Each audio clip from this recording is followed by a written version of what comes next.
Hi, Nina Zapala. Welcome in. This is a place to talk about spiritual personality typing.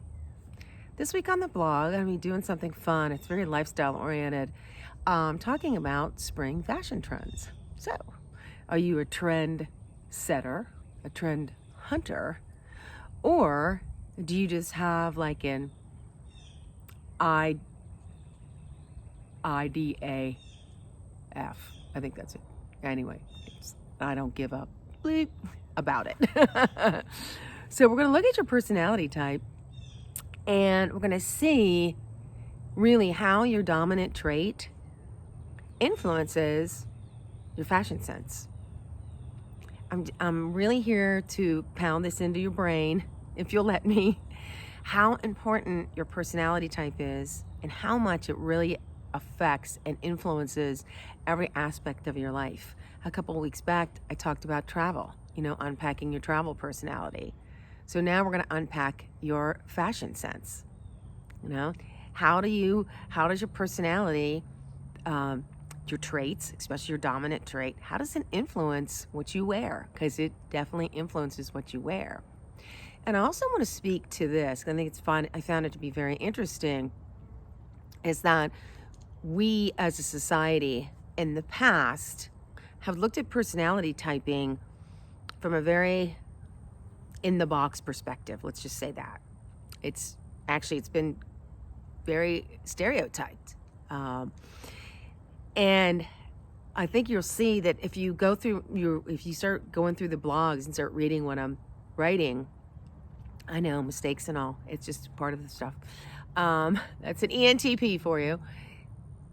In my personality perspective, okay, that's just for me. I don't want to stereotype and say, oh, ENTPs can't, they're not good at, they're dyslexic, because I certainly am. So let's not stereotype that. But for my personality type, it's how I roll. Not very detail oriented in some aspects. Anyhow, oh, butterflies are here, yay! But as you start looking at the personality types, and I'm talking about stereotyping, you're going to see how different, and yet they have the same personality type. Let's take, for example, Kate Middleton, the UK royal.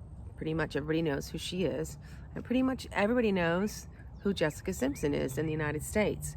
They have the exact same personality type. Is their fashion sense anywhere close to each other? No, they're not. But can you see how they've been influenced?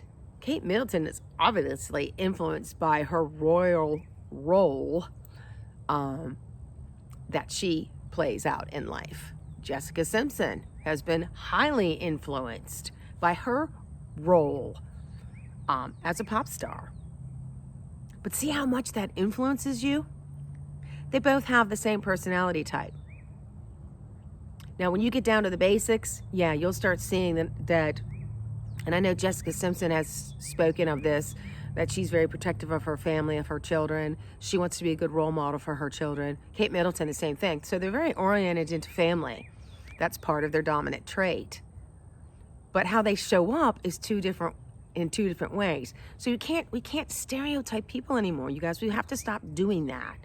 We have to start seeing people that they are the individuals in a collective. Yes, they're highly individualistic, but there's nuanced aspects of them that fit into our collective society, where in this case, both of these women are very oriented into family. Okay? But their fashion style is totally different. So that's kind of what I want you to learn about that. And I also give you a little snippet of your personality style. Your spiritual personality, your spiritual fashion. Just let me go back because I can't talk. I also go into how your spiritual self never goes out of style. And that's what we really need to embrace. We need to embrace the spiritual aspects of who we are. And then let our personality type shine through that. Because that's how it works. Your personality type is here is only to support your spiritual self. and whatever your sacred purpose is here on earth. So this is going to be a fun post.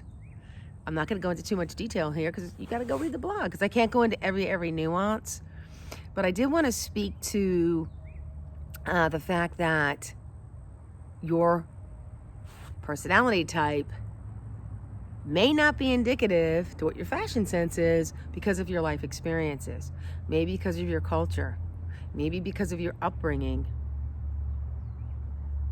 right? You know, if you were brought up in a family that's very, very conventional, Lady Gaga, I think her family was pretty conventional. She's not conventional in her dress. She is conventional in her music, and from the fact that she is a very accomplished pianist. You know, and yes, she's extrapolated out of the convention her unconventionality, which is cool. That's how personality type works. That's how this stuff works. You rely on all of your traits. Your traits are not, we've been taught that traits are just like, this is this, this is this, this is this, this is this. It's very linear. It's not. It's an organic circle. My friend Liz pointed that out to me. She goes, Nina, you're talking about a circle. I said, yes, I am. I'm like, I just didn't say that. But it is. Like, your personality type is an organic circle. All the traits, you rely on all the traits. We're not taught to say that. We're not taught to say, we're not taught to rely on the traits. We're more taught that your dominant trait's this, and it does. It influences a lot. It's your essential self. It is very indicative of your characteristics. But so is your inferior trait, because it influences you. All of your traits influence you. Divine intelligence, God, Allah, whatever you want to say, universal I, your however you want to look at that, gave you a personality type to use all of your traits.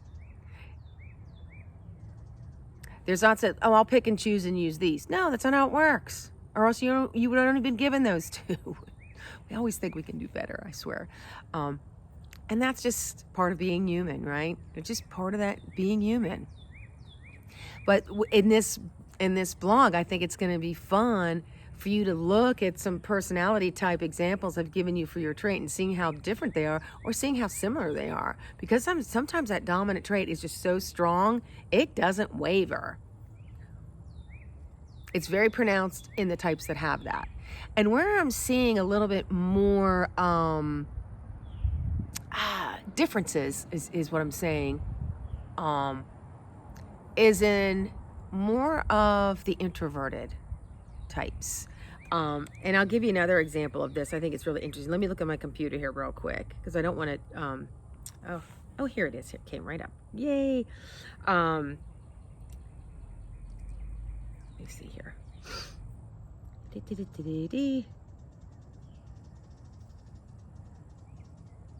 Yeah, so I spoke to an ISFJ, and that's Kate Middleton and Jessica Simpson. And then Kim Kardashian. I mean, okay, so Kim and Jessica they're still so different. They're just so different. And Kim Kardashian, if you read anything about her, I don't know that much about her, but my little snippets that I've read, she too is very family oriented. I mean, she's very conservative in a lot of the things that she does. I think, what I've read, who knows if that's right or wrong. I don't really trust all that stuff. But, she said she's not a drinker. She does not into drugs, so she's pretty conventional in the way she shows up in the world. Now, her tastes in clothes and fashion, it gives you some insights into that deeply layered introverted trait that's very imaginative for her. And fashion is where she lets her imagination out. I'm guessing here because, of course, I don't know the nuances of everyone's life. I'd be arrogant to think I did. And here again, take what you see in these fashion things that I'm posting, your fashion style. Take what resonates, leave the rest.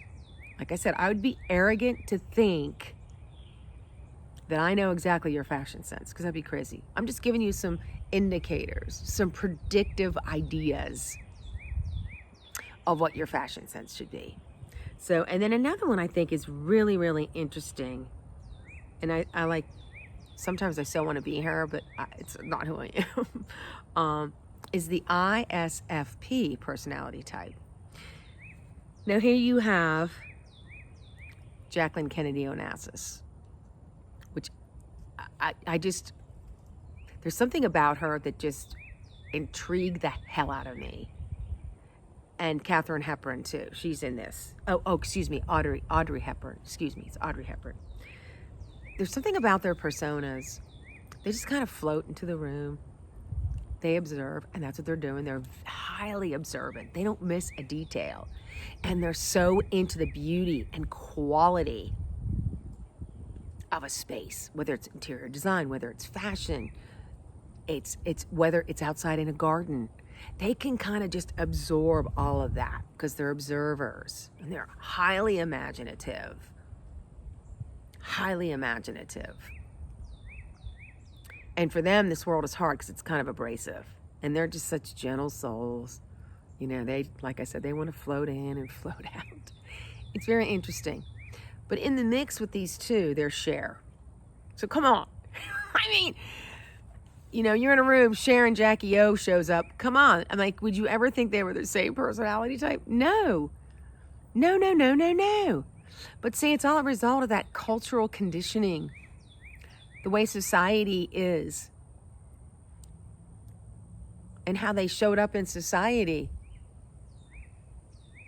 You know? And if you look at Cher's outfits, they're extremely detailed. They were. In her own nuanced way, right? In her own nuanced way.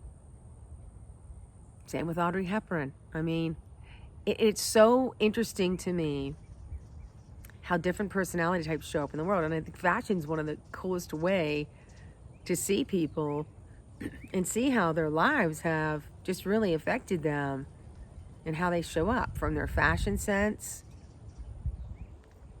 probably a lot of their behaviors, how they show up in relationships, how you show up on a vacation. I talked about that. Unpack your personality. What's your travel style? And again, if you're traveling, if you want a little a session before you head off to wherever you're going, you know, just DM me on Instagram or go to my site. I have a calendar. Just get on my calendar. Whatever. Or if you're looking for, you want to go deeper with yourself, let's do that. Because now's the time. In this era of our humanity, we're in the Great Awakening, that I want you to awaken to the marvelous gift of your personality type. It's so important. It's a huge part of who you are. But if you recognize how the non-physical aspects of it encompasses you so much more, that your personality type is just an expression of your soul self. But if you don't even know your personality type, the two don't talk. And I go into this a lot on my blog, because your soul, it comes from love, and it's getting directed by divine intelligence. It's getting its directions, it's getting its instructions, its messaging through divine intelligence. So when your soul self is getting these messages, and it's trying to pass these messages, these love light infused, inspired messages through an unhealthy personality type, it doesn't work. So you have to get your personality type in balanced and healthy. So this week, I wanted to have some fun. Spring is here. I'm in my spring. I love my little spring shirt. I don't really wear stuff like this all that much. I do on occasion, because I love the flowers and so forth. But my type, I'm kind of uniform in my thing. I like very understated, simple clothes. I love high quality clothes though. That's why I do thrift shopping a lot, because the older clothes, the attention to detail, which is part of my inferior trait, believe it or not, but I just find it fascinating. You know why? Because I think about every stitch they took. Like, everything was just so thought out, so meticulous. You know, it's just, to me, that's beautiful. And that, again, floats into my auxiliary trait, which is the word, I don't know. I call that your harmonious trait because it's harmonious with your dominant trait, which I don't call it dominant either because it's like, ugh, if something dominates you, it's not healthy. So I like to think of your primary trait as your essential self, and your secondary trait is your harmonious self. And then if we're going to go down, let's just go down this road. And it's your tertiary trait. It's twice removed from your essential self. I call that, the emerging trait, because it's emerging in you. Once you start knowing, really getting intimate with your first two traits, that third trait emerges, and you know what it does? It exemplifies your harmonious self. It adds to that. And guess what? That inferior trait moved troops to into the inferior position. No. I call that your contrary self. But why it's contrary? Because it's contrary to your essential self. And when you start using these, you start recognizing both these traits. The interesting thing is when your dominant trait is dominant essential self trait, when it starts going a little bit of haywire and stuff, sometimes that contrary trait is contrary, and you'll start saying like, oh, I'm out of whack here. But sometimes the contrary trait leads you in a new direction. It challenges you to take another step, which is really healthy because we're here to be challenged. We're not here to like live a little cushy life and get up every day and everything's happy and perfect and we live in a perfect world. We don't. There's no such thing. If you want this for my videos, I'm not your gal. I'll help you as much as I can because I'm devoted to that. But I'm not going to ever tell you we live in a perfect world and you'll have a perfect life once you know your personality type, because that's not true. But anyway, back to fashion. So here we're on the blog, and the one thing I think is so funny, and I'll just give you this little hint of how this is going to go, is I don't know if you guys remembered how, everyone's at the Oscars, they're all dolled up, right? And they're all these designer gowns and, they're parading themselves. And, everybody wants to have the best gown and be seen on the runway and so forth. And I don't know if you remember this, the year that Sharon Stone showed up, and I think it was in a Gap t-shirt. She had a Gap t-shirt.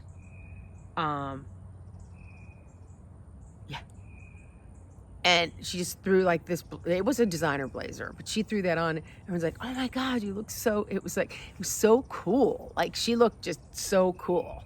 And like, she's the one that got all the attention. All these people are on all these Versace and Carolyn Herrera, which I really like. And I like Versace too. I like fashion. I mean, it's just kind of fun. I like it because of the details. I like it because it's beautiful. I like how people think. I like the thinking behind fashion. Anyway, enough about me. But do you remember when Sharon Stone did that? You know why? Because she just pulled all her favorite shit out of her closet and goes, this is how I'm going. She had something was going wrong with all the dresses. They just weren't working.